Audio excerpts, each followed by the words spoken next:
Doctor Surendra भण्डारीजी स्वागत छ यहाँलाई PNB खबर.com। हस् युवराज सर, आराम हुनुहुन्छ? आराम छ हजुर। सर, हेमराज थापा पक्राउ प्रकरणको बारेमा केही अपडेटहरू लिउँ र हाम्रो दर्शकहरूलाई पनि केही अपडेट दिउँ भन्ने हिसाबले आज तपाईँ समक्ष आएको छु होइन।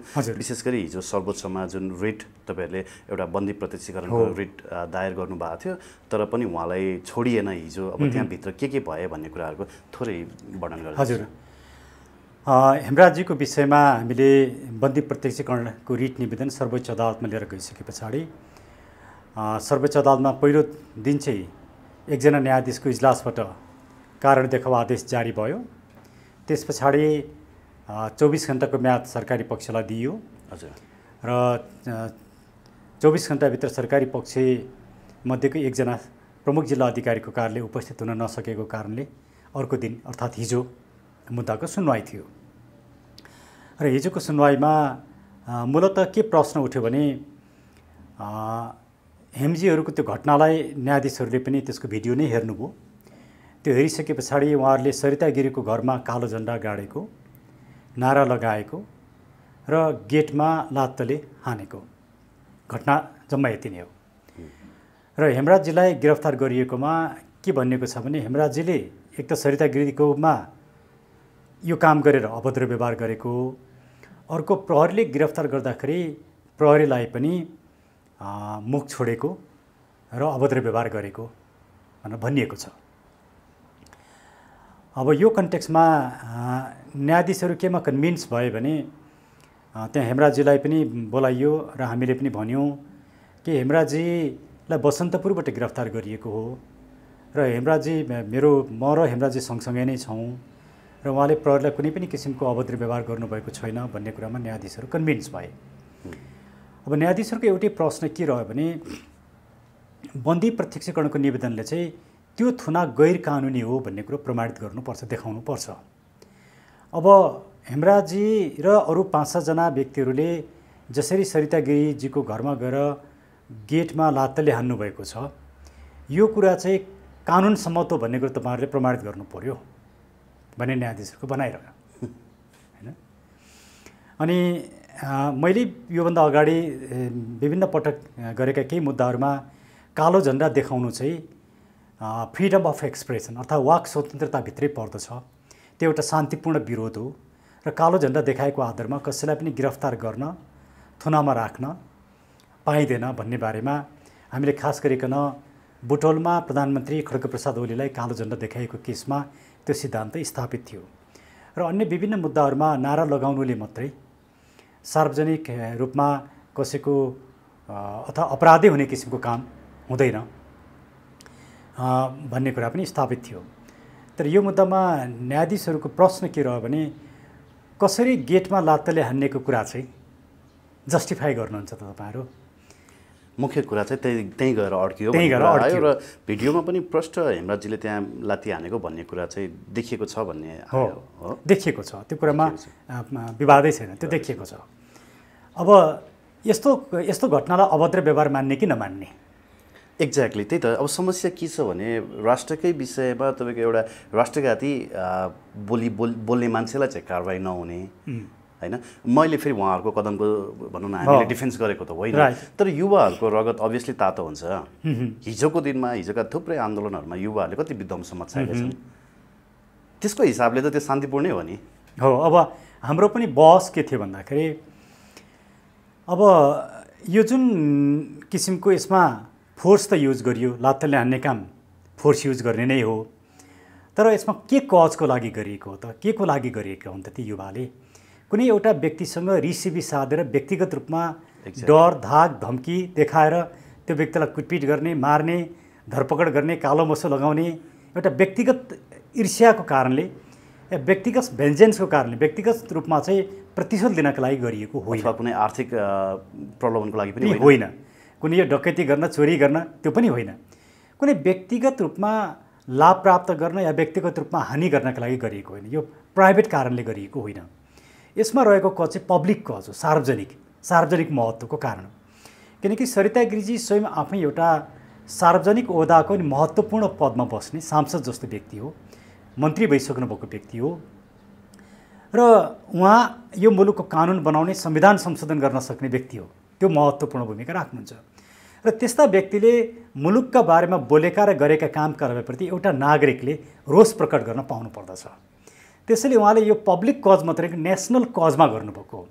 र यदि उहाँहरूले हेमराजीले एक लात्ती हान्नुभयो, पटक पटक लात्ती हानेर त्यो ढोका खोलिसकेपछि सरिता गिरीको घरभित्र गएर नारा जुलुस गरेर सरिता गिरीलाई धरपकड गरेर बल प्रयोग गरेको भए हामी पनि त्यसलाई अक्षम्य ठान्थ्यौँ। तर उहाँहरूले खालि नेसनल कजमा सरिता गिरीजी तपाईँले उठाउनु भएको कुरोमा हाम्रो सहमति छैन, राष्ट्रको विरुद्धमा यस्ता काम नगर्नुहोस् भनेर नागरिकको एउटा युवाको भोइस राख्नुभयो।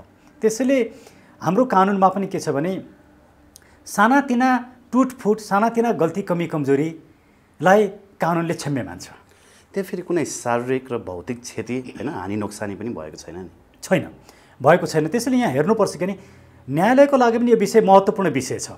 हामीले आफ्नो साथी, हाम्रो आफ्नो मान्छे भनेर हेमराजीलाई छोड्नुपर्छ भन्ने हाम्रो भनाइ हो। तर कानुनको आँखाले हेर्नुहुन्छ भने भोलि कसैले आज सरिता गिरीकोमा हाल्यो, भोलि युवराजीकोमा हान्छ, पर्सि सुरेनजीकोमा हान्छ, पर्सि अर्कोजीकोमा हान्छ। यस्तो कुरालाई राज्यले छोड्ने कि नछोड्ने हामीले एकछिन राज्यको दृष्टिकोणबाट पनि हेर्नुपर्छ।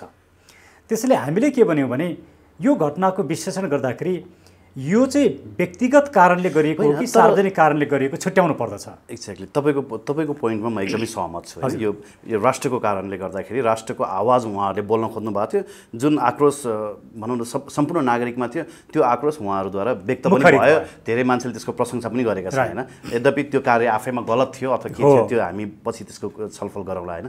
तर सरिता गिरीले जसरी बङ्गलादेशको निर्माण कसरी भएको थियो, बङ्गलादेश कसरी इस्टाब्लिस भएको थियो हेर्नुहोस् भनेर सार्वजनिक मिडियामा खुल्लमखुल्ला चेतावनी दिँदै गर्दा देशको सार्वभौमसत्तामाथि देशै टुक्रिने अभिव्यक्ति दिँदाखेरि उहाँमाथि चाहिँ कारबाही नहुने, राइट। अनि जनताको आवाज बोल्दाखेरि चाहिँ कारबाही हुने हो। हाम्रो दोस्रो बुँदा, हाम्रो बहसको दोस्रो बुँदा यही थियो। हामीले के भन्यो भने हाम्रो पहिलो बुँदा चाहिँ अदालतले के कुरा छुट्याइदिनु पऱ्यो भने यी युवाहरूले गरेको काम व्यक्तिगत लाभका लागि गरेको हो कि राष्ट्रको हितमा गरेको, त्यो कुरा छुट्याइदिनु पऱ्यो। यदि राष्ट्रको हितमा गरेका हुन् भनेदेखि नेसनल कजलाई च्याम्पियन गरिराखेका छन् भने यी युवालाई थुनेर सजाय गरेर कस्टडीमा राखेर दुःख दिएर मुद्दा चलाएर केही पनि फाइदा छैन। त्यसले राज्य पनि बलियो हुँदैन, नागरिकलाई पनि फाइदा हुँदैन, मुलुकलाई पनि फाइदा हुँदैन, सबैलाई अहित मात्रै हुन्छ। त्यसैले हेमराजीलाई थुनामा राखेर मुद्दा चलाउनुको प्रयोजन छैन। हाम्रो पहिलो बुँदा यो थियो। दोस्रो बुँदा हामीले के भन्यौँ भने राज्य चाहिँ निष्पक्ष हुनुपर्छ, फेयरनेस हुनुपर्छ। राज्य निष्पक्ष भएन, राज्यसँग त सहिल्यै शक्ति हुन्छ, मसँग शक्ति छ भन्ने आधारमा कसैलाई मुद्दा चलाउने र दुःख दिने, तर गम्भीर रूपमा राज्यकै विरुद्धमा काम गर्ने, राष्ट्रद्रोह गर्ने व्यक्तिलाई चाहिँ गिरफ्तार पनि नगर्ने, मुद्दा पनि नचलाउने। अर्थात् हामीले के भन्यौँ भने हेमराजी र सरिताजीको तुलना गर्ने हो भने अपराध त सरिताजीले गर्नुभएको छ। अभियसली सरिताजीलाई चाहिँ राज्यले समाउँदैन, मुद्दा चलाउँदैन, कारबाही गर्दैन। तर एउटा भोइस निकाल्ने एउटा युवा जो मुलुकको पक्षमा भोइस निकालेका छन् उनलाई चाहिँ गिरफ्तार गरिन्छ र मुद्दा चलाइन्छ। त्यसले राज्य नै फेयर भएन, सरकार फेयर भएन।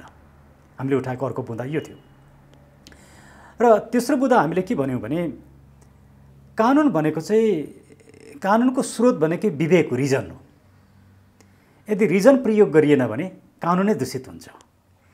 हेमराजीलाई जसरी मुद्दा चलाइयो, मुद्दा चलाएर उहाँलाई अहिले चलाएको मुद्दा 1 वर्षसम्म थुनामा राख्न सकिने गरी उहाँलाई सजाय हुन्छ यदि उहाँलाई दोषी ठहराइयो भने। नभए 10,000 जरिवाना वा 1 वर्षसम्म कैद हुन्छ। या उहाँलाई अब 25 दिनसम्म थुनामा राखेर सिडिओले तारिखमा छोड्न सक्छन् या धरोटीमा छोड्न सक्छन्। चाहे भने अझै पनि गर्न सक्छन्, भोलि पनि गर्न सक्छन्। तर जति दिन होस्, 2 दिन होस्, 4 दिन होस्, 5 दिन होस्, उहाँलाई थुनामा राख्नुको प्रयोजन विवेकै छैन, विवेक सम्मत भएन यो।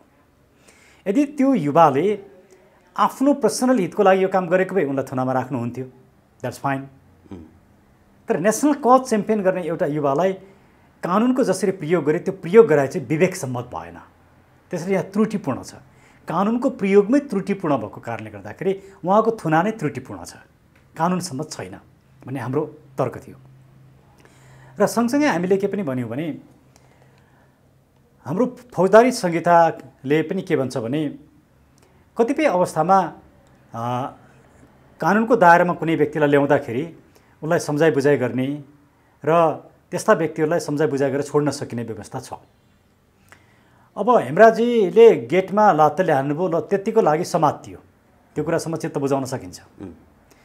तर समाउने व्यक्तिले, इन्भेस्टिगेसन गर्ने व्यक्तिले के भन्नुपर्छ भने तपाईँले जुन एक किसिमको भायोलेन्स क्रिएट गर्नुभयो या एक किसिमको न्युसेन्स क्रिएट गर्नुभयो त्यो राम्रो होइन हेमराजी। आइन्दादेखि तपाईँले यसो नगर्नुहोस्, कुनै पनि व्यक्तिलाई भौतिक रूपमा थ्रेट गर्ने काम नगर्नुहोस्, शान्तिपूर्ण रूपमा आफ्नो आवाजहरू उठाउनुहोस् भन्दाखेरि हेमराजीले होइन म शान्तिपूर्ण रूपमा गर्दिनँ, म चाहिँ ठोक्छु नै भन्नुहुन्थ्यो भने हेमराजीमाथि कारबाही गर्नु ठिक हुन्थ्यो। प्रहरीले त त्यही इस्टाब्लिस गर्न पनि खोजेको छ नि। होइन, हेमराजीको बयानमा क्लियर छ, हेमराजीले हामीले ध्वंसात्मक काम गरेको होइन भनेर भन्नुभएको छ होइन। हेमराजी हिजो अदालतमा हुँदा मैले पनि त्यही बहस गरेँ कि हेमराजीले पिसको लागि कमिटमेन्ट गर्नुपर्छ र उहाँले गर्नुहुन्छ। अब उहाँले होइन म बन्दुकै बोक्छु, म अब दादागिरी नै गर्छु भन्नुभयो भने त्यस्तो व्यक्तिलाई त कानुनले समाउनु पऱ्यो। तर हेमराजीले त्यसो भन्नुभएको छैन। त्यो भएको कारणले गर्दाखेरि अहिले एउटा नागरिकले गरेका सानातिना विषयलाई लिएर मुद्दा चलाउने, थुनामा राख्ने, दुःख दिने राज्यको उद्देश्य हुनु हुँदैन। राज्यले यसो गर्यो भने त्यो फौजदारी कार्यविधि संहिताको हामीले दफा 15 भन्छौँ, त्यसमा भएको व्यवस्था त पराजित भयो नि, त्यो त कहिले लागू नै हुँदैन। त्यसले सबभन्दा पहिला काउन्सिलिङ गर्नु पऱ्यो, तपाईँ यस्तो नगर्नुहोस् भन्नु पऱ्यो। दोस्रो कुरो उहाँलाई सम्झाइ बुझाइ गरेर बरु आवश्यक पर्छ भने एउटा सानो कमिटमेन्ट गराएर छोड्नु पऱ्यो। त्यो पनि मानेन भने मात्रै मुद्दा चलाउने हो। यो पिएनपीको प्रडक्टलाई त राज्यले देख्न नसक्ने भयो क्या। पहिला ज्ञानेन्द्र साईलाई पनि त्यस्तै गरी दमन गरियो। अब बिस्तारै अलिअलि चम्किँदै गएका होइन युवाहरूको आवाज बोल्दै गएका हेमराज थापामाथि पनि एक किसिमको यो सुनियोजित षड्यन्त्र जस्तै देखियो कि। किन भन्नुहुन्छ भने नि हेमराजीसँग गएका अरू त्यत्रो युवा जत्थाहरू खुल्लम खुल्ला हिजो सर्वोच्च अदालत अगाडि पनि गएको थिए। उनीहरूमाथि चाहिँ कारबाही हुँदैन, उनीहरूलाई समातिँदैन। जसको आवाज बुलन्द छ उसलाई चाहिँ समातिन्छ कि। राइट, यो देखियो नि राज्यको नियत। राइट। अब यस्तो छ, राज्य त कस्तो छ अहिले भने जुन युवाहरूको स्वतस्फूर्त सडकमा जुन मुभमेन्ट भएको थियो, अहिले त्यो मुभमेन्ट एक किसिमले हराइसकेको छ या कमजोर भएको छ। त्यसमा त्यो मुभमेन्ट सुरु हुनसाथ राज्यले के भन्यो भने यो मुभमेन्ट चाहिँ विदेशीहरूद्वारा सञ्चालित हो, युएसएबाट सञ्चालित, अमेरिकन एम्बेसीबाट सञ्चालित, अमेरिकाबाट सञ्चालित, भारतबाट, यस्ता विभिन्न आरोप लगाइए होइन। अनि तीभित्र पनि विभिन्न किसिमका व्यक्तिहरू प्रवेश गरेर त्यसका मुख्य मान्छेहरूलाई आरोप लगाउन थाले। अन्ततः त्यो भाँडियो, त्यसलाई निस्तेज बनाइयो। त्यसले सरकार के गर्छ भने अलिकति स्ट्रङ भोइस कहीँबाट आयो आफ्नो विरुद्धमा भने त्यसलाई कसरी समाप्त पार्ने, त्यसलाई कसरी निस्तेज पार्ने भन्ने सरकार लाग्छ। यो सरकार नेपाली सरकारको मात्रै चरित्र, जहाँ कहीँ सरकारको चरित्र यस्तै हुन्छ होइन। अब यो गलत चरित्र हो। त्यसले हेमराजजी पनि एउटा सशक्त आवाज बोकिराखेको एउटा युवा, फेरि उहाँ एउटा शिक्षित युवा हो, जाने बुझेको युवा हो, दम छ, एउटा राम्रो मैले पोलिटिकल फ्युचर देख्छु हेमजीमा। खालि उहाँले आफूलाई के कुरामा करेक्सन गर्नुपर्छ, यो हिंसाको कुरामा लाग्न हुँदैन। अभियसली यो त्यो त हामीले पनि सम्झाएको छौँ, हिंसात्मक अभिव्यक्तिहरू दिनु हुँदैन। अलिक उहाँ उत्तेजित किसिमका अभिव्यक्तिहरू दिनु हुँदैन। त्यस्तो समूहसँग उहाँ लाग्नु पनि हुँदैन। उहाँले आफूलाई एउटा शान्तिपूर्ण अभियानमा केन्द्रित गर्नुभयो भने उहाँको फ्युचर मैले राम्रो देख्छु। मैले हिजो अदालतमा पनि त्यही भने, एउटा ब्राइट फ्युचर भएको युवा हो। यस्तो युवालाई राज्यले दुःख दिने, निरुत्साहित पार्ने काम गर्नु हुँदैन। त्यस्ता युवालाई त प्रोत्साहित गर्नुपर्छ। भनौँ न, यही केसलाई अलिकति अर्को कोणबाट हेर्ने हो भने अहिलेको हिसाबमा जस्तै राज्यले भनौँ या नभनौँ जुन खालको दमन हेमराजजीमाथि गर्न खोजियो, यदि साँच्चीकै यो कसुर तपाईँको प्रमाणित भयो र उहाँमाथि होइन तपाईँको जेल भयो, उहाँलाई जेल भयो भने भोलिको दिनमा त राज्यले अर्को एउटा विद्रोही जन्माउँछ नि। हो नि, हो। अब राज्यले दमन गरेर समस्याको समाधान हुँदैन। आज एकजनालाई दमन गर्छ, भोलि अर्को जन्मिन्छ। आज 2 जनालाई दमन गर्छ, पर्सि 10 जना जन्मिन्छन्। 10 जनालाई दमन गर्छ, 100 जना जन्मिन्छन्। जस्तो अमेरिकामा हेरौँ न, अमेरिकामा राष्ट्रपतिले के भने ट्रम्पले जुन मास उठ्यो, जुन एउटा नागरिकको आन्दोलन उठ्यो, त्यो आन्दोलनलाई दमन गर्नुपर्छ भनेर उहाँले भन्नुभयो। त्यहाँको प्रहरी प्रमुखले नै, ह्युस्टनको प्रहरी प्रमुखले के भने यो दमन गर्ने होइन, नागरिकहरूले न्याय खोजिरहेका छन्। न्याय खोज्ने नागरिकलाई दमन गरेर समस्याको समाधान हुँदैन। यदि तिमी दमन गर्ने कुरा गर्छौ भने तिमी आफ्नो मुख बन्द गर राष्ट्रपति ट्रम्प भनेर आफ्नो सुरक्षाको एउटा प्रमुखले भने। एउटा डेमोक्रेटिक कन्ट्रीमा चाहिँ यस्तो हुन्छ, राइट कुरा के हो, रङ कुरा के हो भन्ने कुरा सरकारभित्र सुरक्षाकर्मीहरूले पनि छुट्याउँछन्। हुन त यहाँ पनि हेर्नुहोस् नेपालको सुरक्षाकर्मीमा अहिले धेरै ठुलो परिवर्तन आएको छ। हिजोको जस्तो सुरक्षाकर्मी दमनकारी छैन। अझै पनि उहाँहरूमा काहीँ न काहीँ त्यो तुस चाहिँ बाँकी छ कि जस्तो लाग्छ। अनि हेमराजजीलाई समाउँदैखेरि पनि होइन, समाउँदा भन्दा पनि जसरी माइती घरमा तपाईँ हामी उभिँदै गर्दा मात्रै पनि एउटा एक किसिमको पानीको फोहराहरू हानियो, त्यो काहीँ न काहीँ तुस चाहिँ प्रहरीमा अझै पनि छ कि? त्यो चाहिँ यस्तो, त्यो चाहिँ आदेश जे आउँछ उनीहरूले त्यो गर्ने हो, उनीहरूलाई दिएको आदेश हो। अहिलेको मैले नेपालमा आएका धेरै इन्स्टिट्युसनमा आएका परिवर्तनमा प्रहरीमा आएको परिवर्तन धेरै सराहनीय देखेको छु। किनकि हामी हिजो पञ्चायतमा पनि कुटाइ खाएका व्यक्ति हौँ, थुन्नेका व्यक्ति हौँ, हिजोका प्रहरी बेहोरेका व्यक्ति हौँ। हिजोको प्रहरी यस्तो थिएन, सभ्य थिएन। मैले हिजोको प्रहरीलाई असभ्य भन्न खोजेको होइन, तर यस्तो सभ्य थिएन। आजका प्रहरीहरू सभ्य छन्। आजका प्रहरीहरू वार्ता गर्छन्, कुरा गर्छन्, तर्क गर्छन्, पढालेखा छन्, दमन गर्न हुँदैन, न्यायको आवाज सुन्नुपर्छ भन्ने छन्। तर शासनमा बस्नेहरू चाहिँ दमनै गर्नुपर्छ भन्ने खाले छन् र शासनले जे निर्देशन दियो त्यही नै गर्ने हो। त्यसैले म यसमा प्रहरीहरूको दोष देख्दिनँ। ओके, अब के भन्नुहुन्छ हेमराजजी माथि जुन राय बाजियो भनिएको छ अहिले सर्वोच्चमा, होइन, यसमाथि भोलि फेरि बहस छ भन्नुभयो। यसमा के छ भने अब न्यायाधीशहरूले जुन राय लेख्नु भएको छ, आफ्नो निर्णय लेख्नु भएको छ, त्यो आइपुगेको छैन। सायद आज त्यो आउँछ। न्यायाधीशहरूले सही गर्नुहुन्छ। त्यो सही गरिसके पछाडि फेरि भोलि यसलाई फुल बेन्चमा लिएर जाने काम हुन्छ। हो, हेमराजजी 2 दिन बेसी थुनामा बस्नुभयो, तर म हिजो न्यायाधीशहरूले गरेको आदेशमा मेरो चित्त दुखाइ छैन। किन चित्त दुखाइ छैन भने हेमराजजीको यो केस चाहिँ एकदमै महत्त्वपूर्ण मुद्दा हो। कानुनको यसले एउटा नजिर पनि स्थापित गर्छ। एक्ज्याक्टली। यो मुद्दा चाहिँ पछिसम्म 20औं वर्ष पछाडिसम्म पनि यो हामीले उद्धरण गरिरहने मुद्दा बन्छ। यो कतै फेरि गलत नजिर पनि बस्न जान सक्ने सम्भावना पनि छ नि, होइन? त्यही भएर पनि न्यायाधीशहरू अलिकति बढी नै यसमा सतर्क हुनुपर्ने छ।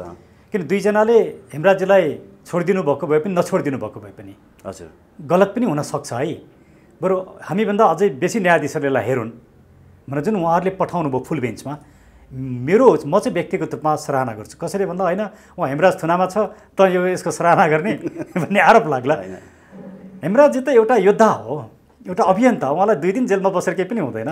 अरू 5 दिन बस्नु होला, अरू 10 दिन बस्नु होला, 14 वर्ष बस्ने पनि छ नि। होइन, म 3.5 वर्ष बसेको छु, म 12 चोटि जेल बसेको छु, होइन? यो 2-4 दिन जेल बसेर थुनामा, उहाँ त जेलमा पनि होइन, अहिले पुलिस कस्टडीमा हुनुहुन्छ, त्यसले केही फरक पर्दैन। हो, 1 मिनट पनि मान्छेको स्वतन्त्रतालाई बन्दी बनाइन हुँदैन, मौलिक अधिकार कुण्ठित गरिन हुँदैन। तर यो कज एउटा हेमजीको केसले चाहिँ एउटा ठुलो नजिर स्थापित गर्छ।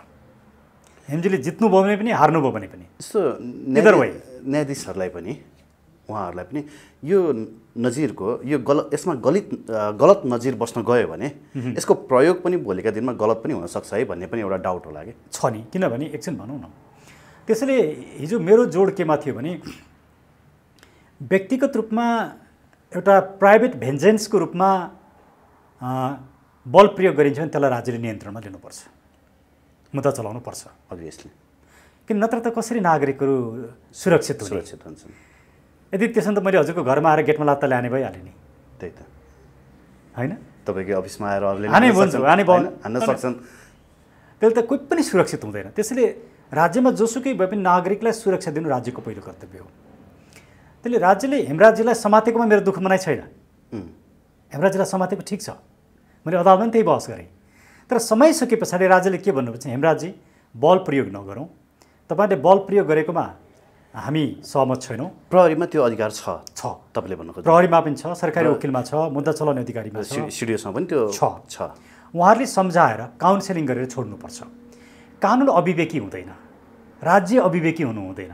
कानुनले प्रत्येक नागरिकलाई विवेकसम्मत बनाउने हो, रिजनेबल बनाउने हो, असल नागरिक भन्ने हो। समानसाथ मुद्दा चलाएर जेलमा हालिहाल्ने त्यस्तो राज्यको परिकल्पना डेमोक्रेसीमा गर्न हुँदैन एटलिस्ट। त्यसले अहिलेको राज्य डेमोक्रेटिक हो। यसका डेमोक्रेटिक डेफिसिटहरू छन्, धेरै कमी कमजोरी छन्। सत्ता र राज्य एउटै कुरा होइन। फेरि राज्य त जस्तोसुकै सरकार आओस्, जस्तोसुकै सत्ता आओस्, राज्य त रहन्छ नि, सत्ता पो परिवर्तन हुन्छ त। त्यसले हामीले राज्यको दृष्टिकोणले हेर्दाखेरि म हेमराजजीलाई समातेको सम्ममा मेरो दुःख मनाउ छैन, तर हेमराजजीलाई थुनामा राखेकोमा मेरो दुःख मनाउँछ, मुद्दा चलाएकोमा मेरो दुःख मनाउँछ। किनभने हेमराजजीले थुनामा राखिनुपर्ने र मुद्दा चलाइनुपर्ने काम गरे होइन। त्यही त अब यसलाई अभियसली दुई कोणबाटै विश्लेषण गर्न सकिन्छ होइन। यसलाई हामीले सही भन्ने ठाउँ पनि छैन र गलत भन्ने ठाउँ पनि छैन एट द सेम पोइन्ट होइन। अब सरिता गिरीको पोइन्टलाई हामीले कसरी लिने भन्ने कुरा हो होइन। राज्यले त्यसलाई एकदम नर्मल तरिकाले ल्याएको छ, आई डोन्ट नो त्यो के भित्र पर्छ भन्ने कुराहरू व्यक्तिगत अथवा बोल्न पाउने फ्रिडम अफ स्पिचभित्र पर्छ कि अथवा अरू कुनै भित्र पर्छ। तर उहाँले त पटक पटक इभन इन्डियन टेलिभिजनमा गएर समेत उहाँले के भन्नुभएको छ भने बङ्गलादेश कसरी टुक्रियो भाषाकै कारणले, नेपाल पनि त्यसै गरी तराई टुक्रिन सक्छ भन्ने अभिव्यक्ति दिइरहँदा यो त नेपालमा ठाडो हस्तक्षेप हो र उहाँले इन्फ्लुएन्सरको काम गरिरहनु भएको छ, क्याटलिस्टको काम गरिरहनु भएको छ। भोलि उहाँले उठाएको मुद्दा पूर्ण रूपमा ठुलो आवाज बन्दै गयो भने त यो त राष्ट्रघातीको कदम हो नि। उहाँका क्रियाकलापहरू विखण्डनकारी छन्, मुलुकको सार्वभौमसत्ता र भौगोलिक अखण्डताको विरुद्धमा छ। उहाँले संसदमा मात्रै बोलेको कुरालाई लिएर चाहिँ मुद्दा लाग्दैन, किन संसदमा बोलेको कुरामा विशेष अधिकार हुन्छ। तर उहाँले त संसदभन्दा बाहिर आएर बोल्नु भएको छ। हो बङ्गलादेशको उदाहरण दिएको कुरा सबैले मलाई भनिरहनु भएको छ, मैले हेर्न पाएको छैन, सुन्न पाएको छैन। होइन, उहाँले भन्नुभएको छ तपाईँहरूलाई थाहा छ बङ्गलादेश कसरी टुक्रेको थियो अथवा बङ्गलादेशको इस्टाब्लिसमेन्ट कसरी भएको थियो भनेर उहाँले बोलिरहनु भएको छ। त्यो भनेको भाषाको आधारमा हाम्रो देश पनि टुक्रिन खोज्ने हो, उहाँले हिन्दी भाषा बोल्नु भनेकै त्यही हो होइन। यो कुरा बाहिर आइरहेछ, मैले आफ्नो व्यस्तताका कारणले हेर्न पाएको छैन, मैले त्यो भिडियो हेर्न पाएको छैन, मैले नहेरेको कुरा मैले स्वीकार गर्नु होला। होइन, उहाँले इन्डियन टेलिभिजनमा गएर समेत यही कुरा फेरि अभिव्यक्त गर्नुभएको छ। मलाई त्यसको लिङ्क प्लिज यहाँले पठाइदिनु। हजुरलाई पठाइदिन्छु। तर सरिता गिरीका 3टा कुराहरू आपत्तिजनक। एउटा, उहाँले लिपुलेक लिम्फिया दुररकाला पनि नेपालको भूभाग होइन भनेर जुन भन्नुभयो त्यो आपत्तिजनक छ, प्राइम टेलिभिजनमा बोल्नुभएको छ। दोस्रो कुरा, उहाँले संविधानले नै सरकारी कामकाजको भाषाको रूपमा नेपाली भाषालाई मान्यता दिएको छ। संसदमा गएर उहाँले म नेपाली भाषामा बोल्दिनँ, म हिन्दीमै बोल्छु, हिन्दी नबोल्दा हुँदैन भन्दा नो नो नो, म नेपाली भाषामा बोल्दिनँ। 3 चोटि उहाँले नो नो नो म हिन्दीमै बोल्छु भन्नुभएको छ। पहिला पनि हो, उहाँले संविधानलाई नै चुनौती दिनुभयो। दोस्रो, तेस्रो, उहाँले के गर्नुभयो भने सरकारले एउटा नक्सा जारी गरिसकेपछि सरकारले यो भूभाग हाम्रो हो भन्ने विश्वस्त भएर सम्पूर्ण नेपालीहरूको आवाजलाई प्रतिनिधित्व गरेर त्यो नक्सा जारी गरेको। सरकारसँग विमति हुन पाउँछ, सरकारको विरोध गर्न पाइन्छ, तर राष्ट्रियताको सवालमा हामी सबै एक ठाउँमा हुन्छौँ, मुलुकको सवालमा विरोध हुँदैन। सरिता गिरीजीले मुलुकको सवालमा, राष्ट्रियताको सवालमा सिङ्गो नेपाल एकातिर छ, उहाँ एकजना एकातिर बसिदिनु भयो। त्यो चाहिँ दुःखदायक मात्रै होइन कि उहाँले अहिलेको हाम्रो फौजदारी संहिता अन्तर्गत राज्य विरुद्धको जुन कसुर छ, राजद्रोह छ, त्यो अपराध गर्नुभएको छ। र अझ त्योभन्दा पनि खतरनाक उहाँले के भन्नुभयो भने तिनै टेलिभिजनमा उहाँले 2-3 ठाउँ अन्तर्वार्ता दिनुभएको छ। मलाई कसैले भारतको जासुस भने पनि भनोस्, मलाई कसैले राष्ट्रद्रोही भने पनि भनोस्, मलाई मतलब छैन। अर्थात् उहाँ जासुस हो भन्ने कुरो उहाँले आफै भनिरहनु भएको छ। कसैले आफूलाई जासुसको रूपमा भने पनि केही मतलब छैन भन्न सक्छ र? सक्दैन नि। त्यो त कानुन सम्मत पनि हुँदैन। त्यो त 25 वर्ष जेल जाने अपराध हो। खोइ त हाम्रो राज्य निरीह नै हो, एउटा सरिता गिरीलाई समेत कारवाही गर्न सक्दैन। हो, त्यही भएर अब मिडियाकर्मी साथीहरू, खास गरी रमेश प्रसाईजी धरानबाट यो विषयमा जारी दरखास्त दिनका लागि भोलि काठमाडौँ आउँदै हुनुहुन्छ। अरू कोही रहन्छन् काठमाडौँमा अनि अरू साथीहरू पनि छन्। मैले केही साथीहरूलाई उहाँसँगै रमेशजीसँगै जाउँ, सबैजना एकै जाउँ भनेर रोकिरहेको छु। राष्ट्रियताको विषयमा कुराहरू आवाज उठाउने त थुप्रै छन् होइन, थुप्रै छन्। तर खोइ त रमेशजी नै धरानदेखि काठमाडौँ आउनुपर्ने अनि त्यो राम्रो पनि हो, किनभने उहाँले त आफ्नो इनिसिएसन आफ्नो हिसाबले आफ्नो राष्ट्रियता देखाउनु भयो। तर अरू पनि थुप्रै अभियन्ताहरू छन् नि यहाँ। होइन, अरू साथीहरूले पनि जाने कुरा गरिरहनु भएको छ, केहीलाई चाहिँ मैले रोकिरहेको छु। हजुर, किनभने रमेशजी आइसकेपछि उहाँसँगै जाउँ, एउटा टिमै भएर जाउँ भनेर भनिरहेको छु। र हामी 5 गते अब कुनै कारण इनकेस रमेश चाहिँ आउन ढिलो भयो भने मात्रै, नत्र 5 गते चाहिँ हामी टेकु प्रहरी कार्यालयमा गएर महानगरी परिसरमा गएर जारी दरखास्त दिन्छौँ। ओके, अब लजिकल होइन, कानुन सम्मत होइन, म हजुरलाई व्यक्तिगत तवरले यो प्रश्न सोध्छु। त्यसो भए सरिता गिरीले यत्रो ठुलो राष्ट्रद्रोह, यत्रो ठुलो तपाईँको भनौँ न अपराध गरेको रहेछन् त, यो युवाहरूको रगत उम्लिनु स्वाभाविक हो कि होइन? हेमराजजीले गरेको काम स्वाभाविक हो कि होइन? स्वाभाविक हो। गेटमा लात्तले नहानिदिएको भए यो पूर्ण रूपमा समर्थित हुन्थ्यो। गेटमा लात्तले हानेको कुरा पनि म यसलाई धेरै ठुलो आपत्तिजनक मुद्दै चलाउनु पर्ने देख्थेँ। त्यसैले मैले भने नि, राज्यले उहाँलाई नियन्त्रणमा लिएर सम्झाएर छोड्ने हो। सरिताजीलाई पनि लिएर नियन्त्रणमा लिएर छोड्नु हुँदैन, सरिताजीलाई त नियन्त्रणमा लिएर कारबाही गर्नुपर्छ। त्यही त होइन, सरिताजीलाई त पर्यो नि, एटलिस्ट सम्झाउनु त ट्राई गर्नु। सरिताजीलाई त सम्झाउने होइन, उहाँलाई त कारबाही नै हुनु पर्यो। उहाँलाई त सम्झाएर छोड्ने अपराध होइन त्यो। हेमराजजीले अपराध गर्नुभयो होइन, हेमराजीका सामान्य त्रुटि हुन्, त्यसलाई राज्यले हैन राष्ट्रियताको विषयमा युवाहरू यदि जागरुक छैन भने त भोलि त हाम्रो देशमाथि त जसले पनि धावा बोल्छ नि बोल्दैन हो।